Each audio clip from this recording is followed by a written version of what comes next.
Video को like करके आगे शेयर ज़रूर कर देना। उस इमाम की कदर नहीं है अपने पास, कौन अपने बच्चों को इमाम बनाने की कोशिश करेगा। खुदा के लिए निकलो गंदगी से, हमारी कोई तारीफ नहीं करना, हमारे नाम का कोई नारा नहीं लगना चाहिए, इसलिए कि हम कौन हैं। जिस दिन हमारा खात्मा ईमान पे होगा उस दिन फिर कोई नारा लगाए तो लगाए, उस दिन कोई तारीफ करे तो करे, लेकिन बात नहीं करना इस तरह से। उन्होंने मोहब्बत में कह दिया, मैं दुआ कर रहा था अल्लाह इस बंदे के खुलूस के जुमलों को मेरे लिए दुआ बना दे और मुझे ऐसा बना दे जैसा ये कह रहा है, वरना अपनी औकात क्या है मेरे अजीज भाइयों। अगर उसने ऐबों पे पर्दे ना डाले होते तो ना आप यहाँ बैठने के काबिल होते ना मैं यहाँ बैठने के काबिल होता। अल्लाह हमारे हाल पे रहम फरमाए। ये मेरी और आपकी बात नहीं है। आप लोग सोचते हैं आजिज़ी कर रहे हैं, इनकिसारी कर रहे हैं। हज़रत इमाम जाफ़र सादिक, इमाम जाफ़र सादिक जिसने जन्नत बेची है, वाकई बेची, जिसने जन्नत बेची है वाकई। ये आजकल तो सब कहानी किस्से हो गए जो हकीकत जन्नत बेचने वाले, जिनकी हम 12वीं 22वीं के कुंडे की न्यास करते हैं, जिन लोगों को बड़ा दर्द है इस कुंडे की न्यास पर भी बहुत दर्द है। क्यों हो रही कुंडे की न्याज़ें? तो शिया करते हैं, शिया करते हैं तो करते, शिया अहले बैत से मोहब्बत का नारा भी लगाते हैं, तो क्या हम नारा लगाना छोड़ दें? शिया या अली अल मदद कहता है तो क्या हम छोड़ दें या अली अल मदद करें? वो सिद्दीक अकबर के बुग़्ज़ में कहता है या अली अल मदद, और हम मौला अली को सहाबा की मोहब्बत के साथ पुकारते हैं। दोनों में फर्क है, फर्क है। उनके दिल सिया हैं, हमारे दिलों को तो आकर देखो, हमारे सीनों में सहाबा की मोहब्बत है। और हम तो ये कहते हैं जिस सीने में अबू बकर उमर उस्मान की मोहब्बत नहीं, उसको या अली मदद का नारा लगाने की इजाजत है। या अली मदद का नारा उसी को फायदा देता है जिसके सीने में शेखैन की मोहब्बत हो, सहाबा की मोहब्बत हो। हम इस नारे के कायल हैं और ये शिया करते हैं न्याज, तो क्या हम छोड़ दें? शिया कौन है? उनकी क्या औकात है? इन्नमल अमालु बिन्नियात यहां भूल जाते हैं बुखारी की पहली हदीस। तो लोगों को कुंडे की न्यास से बड़ी तरह, लेकिन होने दीजिए यार तकलीफ, हम अपना काम करते हैं, हम इश्क के बंदे हैं। इतना कहें कि शिया जो करते हैं वो अपने तौर पे करते हैं। पहली बात तो उनके यहाँ फातिहा होती नहीं है। फातिहा का तसव्वुर पूरी दुनिया में सिर्फ अहले सुन्नत के यहाँ है बस। ये जो मुरव्वजा फातिहा ना, इसका तवज्जुह सिर्फ अहले सुन्नत के यहाँ है और कहीं नहीं है। वो तो उसमें थूक भी डालें, क्या क्या डालें, अभी वो ये सब बात करने का यहाँ मौका नहीं है, वरना बात कहीं और जाएगी। हाँ, लेकिन हमारे यहाँ तो इतने तकद्दुस से बनता है कि हमारी औरतें ही बावुज़ू पकाती हैं। हाँ, हमारे यहाँ न्यास का बड़ा एहतिमाम है। न्यास को न्यास कहते ही इसीलिए है कि वो बड़ी आजिज़ी से और अकीदत से पेश की जाती है। हाँ, इसीलिए उसको न्यास कहते हैं। तो जिस इमाम जाफ़र सादिक की हम न्यास करते हैं, उनका एक पड़ोसी था।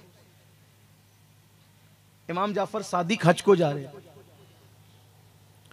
वो पड़ोसी ने कहा हज़रत मैं घर बेचना चाहता हूँ, और आपका पड़ोसी तो पहले आपका हक है कि आपको घर बेचूं। इमाम ने फरमाया कितने में बेचोगे? कहा इतने में। कहा देख इतने मेरे पास पैसे नहीं है, एक काम कर, मेरा नाना मालिक जन्नत है, तू मुझे घर बेच दे, मैं तुझे उसके बदले में जन्नत में महल लिख करके देता हूं। उसने कहा ठीक है। अब लोग भी उस वक्त के बड़े मोतक़िद थे, लेकिन आज कोई सैयद साहब ऐसा नहीं करना, बराए मेहरबानी नहीं करना, इसका मिसयूज़ नहीं करना।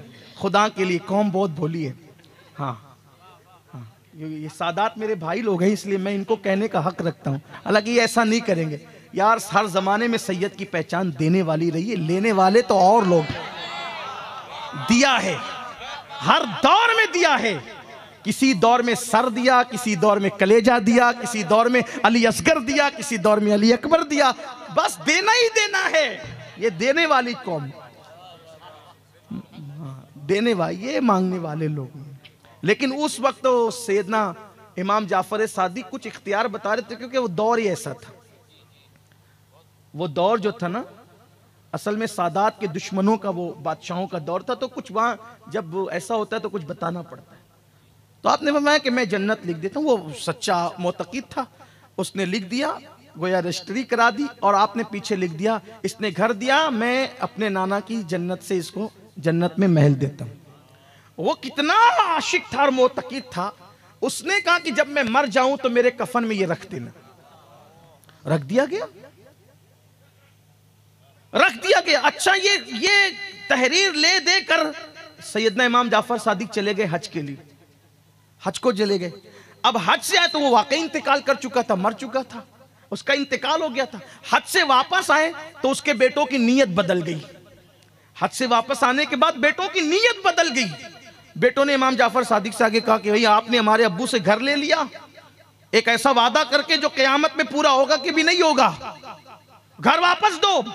फरमाया मालिक वो था, बेचा मुझे, मैंने खरीदा, मैं मालिक बन गया, अब तुम नहीं मांग सकते, शरण नहीं मांग सकते तुम। तो उन्होंने कहा लेकिन आपने दिया क्या था? कहा वो तहरीर थी, मैंने जन्नत में मकान दिया था। कहा कि हमें सबूत चाहिए। फरमाया ये सबूत अब मुझसे मत पूछो, अपने बाप से जाके पूछो, जाओ उसकी कब्र पे और जाके पूछो कि सबूत क्या है। जब कब्र पर गए तो वहां पर वही रजिस्ट्री का कागज पड़ा हुआ था। इधर लिखा हुआ था कि मैंने घर दिया, नीचे लिखा हुआ था कि जो है वो मैंने जन्नत में महल दिया नाना की, या पीछे लिखा हुआ था जन्नत में महल दिया नाना का। और उसके बाद नीचे उसकी अपनी खुद की तहरीर थी, मेरे बेटो जाफर सादिक से लड़ना छोड़ दो, उन्होंने जो मकान का वादा किया था अल्हम्दुलिल्लाह मुझे मिल चुका है। ये लोग हैं। अब ये मर्तबा पाने के बाद इमाम जाफर सादिक का हाल ये था कि जब लोगों से मुसाफा करते थे तो मुसाफा करके कहते थे अगर तुम्हारी मगफिरत हो गई तो तुम मेरी सिफारिश करना, और अगर मेरी मगफिरत हो गई तो मैं तुम्हारी सिफारिश करना। कौन है ये? इमाम हुसैन रदी अल्लाह ताला अन्हु के सगे पर पोते हैं, इमाम ज़ैनुल आबिदीन के सगे पोते हैं, इमाम जाफर सादिक इमाम आजम के उस्ताद, जिनके बारे में इमाम आजम कहते हैं अगर जाफर सादिक न होते तो नोमान हलाक हो गया होता। जिसकी जूतियां सीधी करे इमाम आजम, वो कह रहे हैं कि अगर तुम्हारी बख्शिश हो गई तो मेरी सिफारिश करना, मेरी बख्शिश हो गई तो तुम्हारी सिफारिश करूंगा।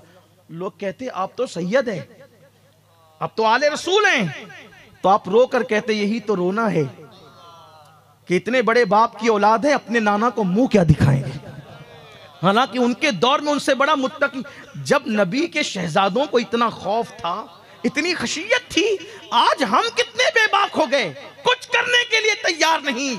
और हम कहते हैं हमने एक बार सुभान अल्लाह कह दिया, हमें जन्नत नहीं मिलेगी तो जन्नत किसे मिलेगी?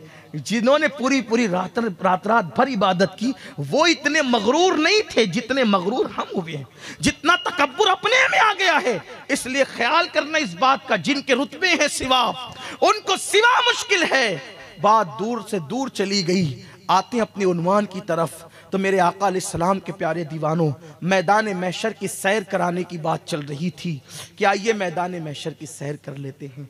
बात दूर निकली, अब बात शॉर्ट ही कर लेते हैं। जो उन्वान लेके चला था अब शायद वो पूरा नहीं होगा, इख्तिसार से इसी को ख़त्म कर देते हैं। मैदान महशर की सैर, मैंने कहा ना कि आदम अलैहिस्सलाम जैसे नबी, नूह अलैहिस्सलाम जैसे नबी, अल्लाह के खौफ से नफ्सी नफ्सी कर रहे हो। वीडियो अगर अच्छा लगा हो तो लाइक करके आगे शेयर ज़रूर कर देना। अल्लाह हाफिज़।